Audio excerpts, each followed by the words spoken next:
Hello and welcome to Atop the Fourth Wall, where bad comics burn. Star Trektember comes to a close with the very first Star Trek comic ever made. And a follow-up to an episode I technically didn't do. So back in 2011, I did a review of Gold Key's second Star Trek comic. And none of you ever saw it because there was an ion storm happening that mixed up signals with those from a parallel universe that Iron Liz got sent to, and I was evil and trying to take over the world, and only that version got seen in this universe. I mean, the review wasn't all that different from what I would have done, though I probably would have done a better job keeping that hair under my hat. But yeah, Gold Key's Star Trek comics are kind of infamous. At least the early ones are. The thing is, despite the fact that they didn't start publishing them until Star Trek had an entire season out there, apparently no one on the creative staff had actually seen Star Trek. What we do know is that the artists were from Italy, and it's possible the show wasn't yet dubbed for them. But it seems especially true that the writers hadn't seen it, given the liberties they take with the dialogue, terminology, and characterization. Hell, it's likely they only had publicity stills and character names to go with those pictures, but that's it. Unfortunately, we can't actually be certain of it if they had or hadn't seen it, since we don't actually know who wrote or drew this thing. Yeah, apparently it was Gold Key's practice to not put credits on the books for the creative team, so while we can speculate on who the artist for this might be, we can't say for certain because we just don't know. So the big reason why in 2011 I covered issue 2 instead of issue 1 is because at the time a physical copy of the comic was really expensive on eBay. And in 7 years, that hasn't changed at all. But right now I have scans, so I don't care about having a physical copy of it. Let's dig into Gold Key's Star Trek number 1 and see what people who have never seen Star Trek thought Star Trek was like.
Across the universe. On the Starship Enterprise under Captain Kirk. Star Trekking across the universe. It was Gold Key's policy at the time that their licensed works would have photo covers, and pretty much just random stock photos at that, so yeah, the cover is not very good. But I don't think it's even trying to be good. It's just trying to show off, yeah, this has Star Trek stuff in it. Of note, though, is the coloring of Kirk and Sulu's uniforms, which are more of a pale green than gold. I actually read once that this is kind of more accurate. It's just the lighting and cameras at the time made them appear more yellow than they were, and they rolled with it for official merchandise and the like. Then we've got our stock shot of Spock just holding a beaker while in front of what appears to be other chemistry stuff because science officer. Oh hey, I've got the same beaker of fluid that Spock's holding. It's green. Geez, Spock, that collar. I'm guessing this is from an earlier version of his uniform, because otherwise Spock is so chilly on board the ship that he needed a turtleneck. Actually, I don't even know why I'm complaining about that. The collar on this thing is so ridiculously huge that I need to wear a black t-shirt underneath it so it doesn't look like this was made for someone with a tree trunk-sized neck. KG, Planet of Death. But at least it's by the bus line. An expedition team discovers its secret. Too late. The timer for the escape room has already run out. This is the Enterprise, a ship of the Starfleet. Its 5-year mission in space, to probe the far reaches of the galaxy, to search the unknown and unlock its mysteries, to boldly go where no man has ever gone before. Its 5-year mission when not in space, to eventually get converted into the future equivalent of a party bus. Like most old comics, there's a splash page before the main action previewing what's to come, which in this case is a giant plant trying to suck in an away team wearing gray jumpsuits. Star Trek: The Wrath of Audrey 2. The suction field, it's being created by a giant cannibal plant. How is it a cannibal plant unless all of you are plants too? Try to break free, or that awesome thing will devour us all! Holy crap, I get to be devoured by a giant plant? Awesome! It was the strangest civilization in all the known universe. More awesome than the mind of man could conceive. Sid Meier has really outdone himself this time.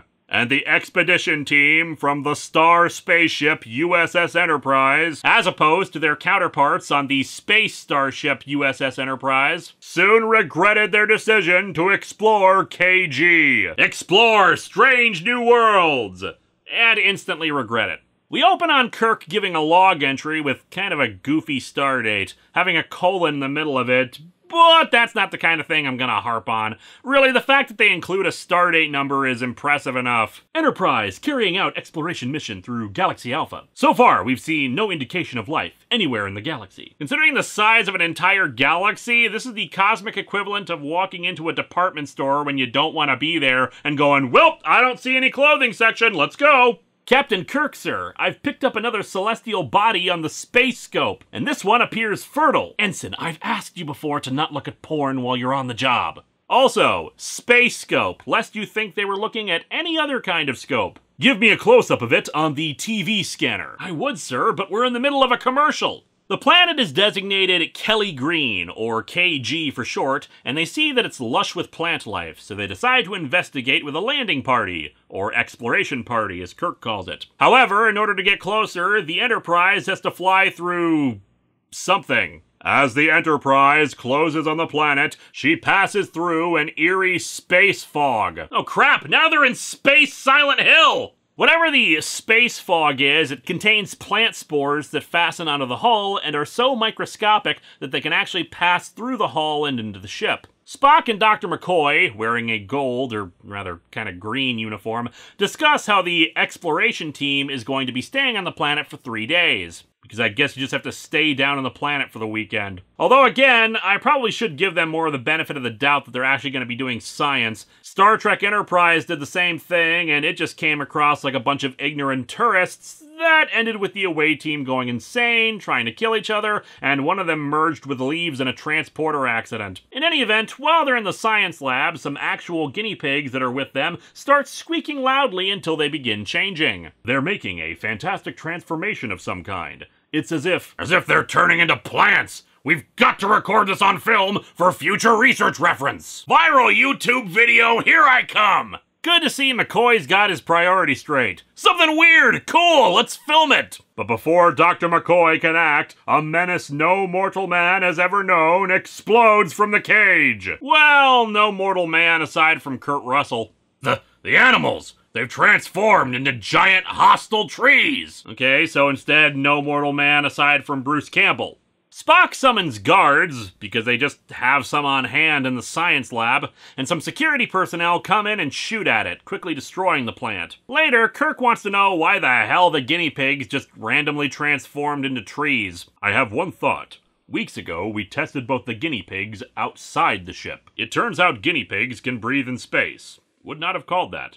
Spock thinks that that's when that happened. They picked up alien spores that eventually transformed them. What's weird is that while he's right about spores doing this, it's the timing that they've got wrong. And hell, I don't even understand why they needed to offer this random explanation when this whole guinea pigs transform into plants thing isn't actually a plot point or anything. It was just a random action scene, and the spores infecting the Enterprise apparently didn't do anything else. Didn't transform any other people or animals. It's mentioned again once, but only to say, oh yeah, that happened. It was introduced and then forgotten about. Anyway, time for the away mission. The captain and Dr. McCoy join the exploration team in the teleportation chamber. Beams from above suddenly illuminate their bodies, and then they all got a deep tan instead. Here we go. We'll make an hourly TV radio report to the hovering ship, Mr. Spock. This is Captain James T. Kirk for 1701 News, reporting to all those watching and listening in the neighboring galaxy.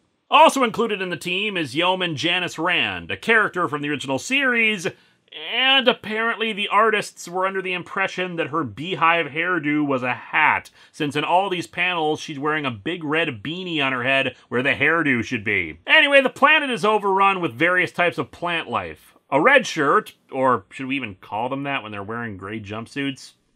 Crewman Hunt passes through a bunch of mist like the Enterprise did, and, like the guinea pigs, begins to transform into a plant. Before they can even register what's happening to them, though, a great wind hits. Howling comets! This suction force is being created by a giant cannibal plant, and it drew the weapons right out of your hands. And it's causing us to provide lots of exposition over time, despite us being close enough that we should be devoured by now. Suddenly, the plant closes its mouth, for lack of a better word, mostly because it's under attack. A giant plant tree battering the blazes out of the cannibal plant. This is a living nightmare! Well, aren't you gonna thank Groot for his help? The plant tree manages to kill the cannibal plant, but is too exhausted by the battle and falls over dead. When they examine it, they discover crewman Hunt's identification bracelet on it, meaning that Hunt had fully transformed into a tree. Even though poor Hunt was no longer human, he retained enough intelligence to realize our lives were in danger. That's why he attacked the cannibal plant, to save us. And he died doing it. And we shall never forget Ensign What's-His-Face. Crewman Hunt. Right, Lieutenant Mulch. They decide to bury the remains. Shortly, a grim foursome stands over a shallow grave where... So long, Hunt, and we all thank you for our lives. Well, this camping trip is ruined. Kirk informs the Enterprise of what happened. A pity. Hunt was a great spaceman. We shall always remember him by his nickname, Spaceman Spiff. Spock says he's ready to beam them back up, but Kirk has decided to stay because he wants to be an idiot. Yeah, even though this pretty much confirms how dangerous this place is, that any of them could just casually be transformed into tree people, Kirk thinks they might be able to find the key to this whole thing here. You know, without any kind of environmental suits to protect them or anything. Very well. You are the captain. Well, not for long if he keeps up this stupidity! The away team comes across a village of tree people, some kind of living vegetation that walks around like people and even live in homes that, well, kind of makes it seem like they skinned their fellows to construct them. However, before they can learn anything else, they realize something about the surrounding foliage. The trees, they're moving, closing in on us. Probably sentries. Start triggering. We've got to blast our way out of this fix. A new form of life! Kill it! I will also thank my audience not to make triggered jokes in the comments. Come on, people. You are smart enough to know that only douchebags co-opt an actual important term regarding psychological triggers just so they can be jackasses.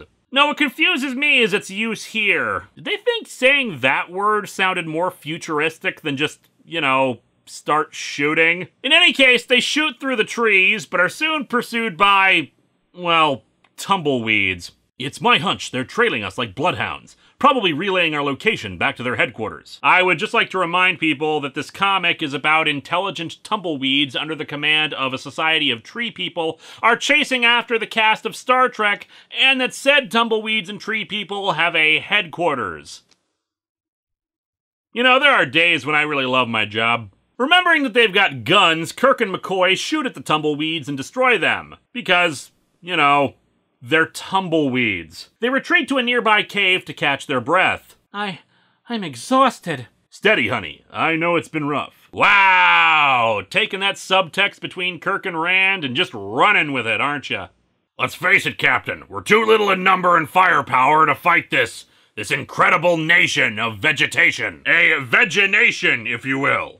Realizing how boneheaded a decision it was to stick around, they decide to wait a few minutes and return to the ship. But then a plant tendril reaches in and grabs Rand, retreating with her because this is a pulpy science fiction story. The plant's tendrils are apparently as strong as steel cable and effective in repelling the others as it takes Rand away. They pursue, eventually losing it in a thick forest. The remaining red shirt climbs a dead tree to peer into the horizon and spots Rand being put in some kind of cattle pen along with a few other animals. Suffering stardust! They're putting her into some kind of animal enclosure. There's something weirdly ironic that a story featuring this much vegetation probably didn't involve any marijuana use. Also, the title of this lists this new part as The Planet of No Return. Spoilers, they do in fact return from this planet. They try to blast their way into the enclosure, but the thorns surrounding it quickly regenerate. great galloping galaxies! Are galaxies generally known for galloping? They spot that the tumbleweeds act like sheepdogs, herding the weird animals into eating lower plant life on their social scale so that the larger carnivorous plants can in turn feed on the animals. Suffering solar showers! Cantankerous catchphrases! They spot a cattle run being done, leading the animals right into a horde of the carnivorous plants that devour them, so they work quickly to find a way to get Rand out of the enclosure. They contact the Enterprise. You want a laser beam destruct ray pinpointed for an area of 10 yards. But that's almost impossible, Captain Kirk. Namely because we have phasers, not laser beam destruct rays. Actually, the risk is if their coordinates are off slightly, they'll, vaporize Rand. They do what they can as Rand has to hold off some of the tree people, expositing to herself out loud.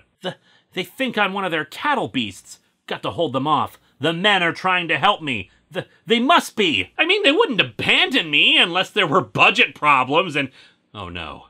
They actually managed to hold the tension for several panels as they prepare to make their shot, a rarity for comics like this. The blast hits the thorn wall, allowing the four to be reunited and make a run out of the enclosure. However, they go right into some giant trees that start shooting spores at them. We have her safe. Materialize us on board at once, Mr. Spock.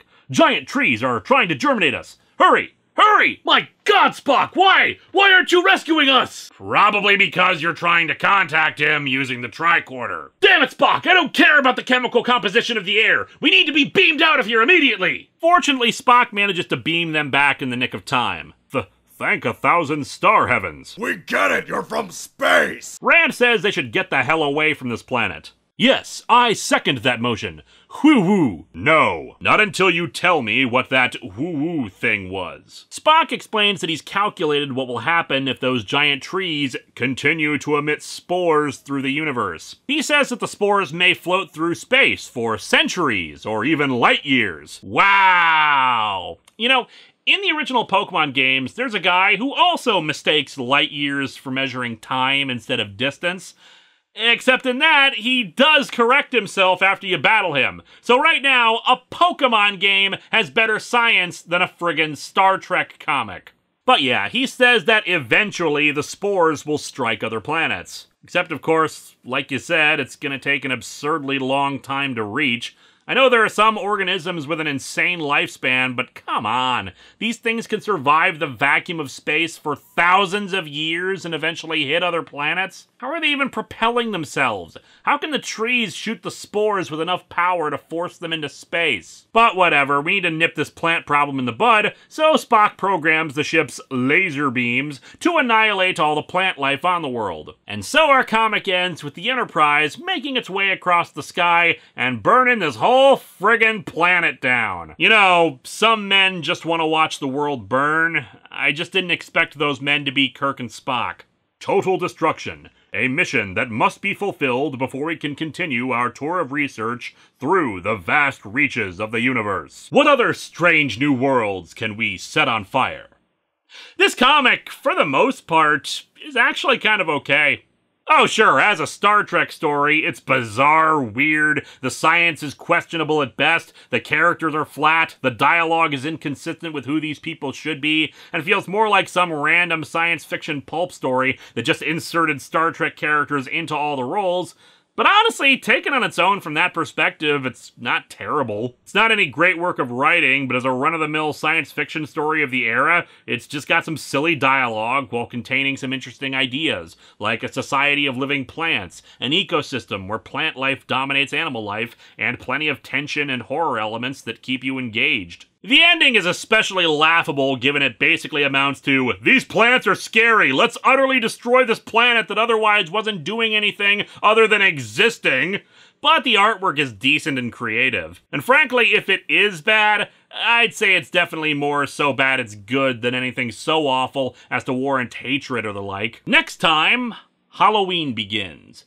It's usually been my tradition to look at a horror franchise I love for 3 years and then move on from it. But this is it. The month of the 10th anniversary itself. So let's take a look back at each of those franchises. Starting, of course, with Silent Hill.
The Cybermats are repairing Poyo now. They should be finished by the time we're done here. Where are we? This is my first laboratory. I created it shortly after I arrived here almost 10 years ago. During the Warrior crossover, when Dr. Insano was playing around with Hypertime. Yes. What does that have to do with the clones? Shortly after that incident, Spoonie was killed by Dr. Insano. You wanted to bring him back to life and obtained a small lump of him. However, you lacked the technical expertise to pull it off. That's where I entered the picture. Wait. You're saying you created the Spoonie clone? With your help. I came to you and offered my services. Naturally, you were a bit distrustful, given whom I resemble. But in the end, I convinced you that I was from a universe where I was not trying to take over the universe. And together, we created the clone. Why did you want to do that? And why can't I remember any of this? It was a test run to see if the cloning equipment was working properly. And the reason you can't remember is because I erased your memory of it. What? Yes. I didn't want you to know who I was, or that I had cloning capabilities, because I was planning on cloning you, Linkara. The clone of me? I believe so, yes. It was a specially targeted progressive virus. It would wipe out your short-term memory of working with me, and then slowly over time wipe out your long-term memory of it. It was all part of my plan to take over the world. I would replace you and others with clones that were completely obedient to me. But like any mad scientist, I grew bored of waiting for the whole process to finish, so I started executing less successful plans. Then Lord Vice started approaching this universe, and I fled. I abandoned the clones, and most of them died out when power went off, but, well,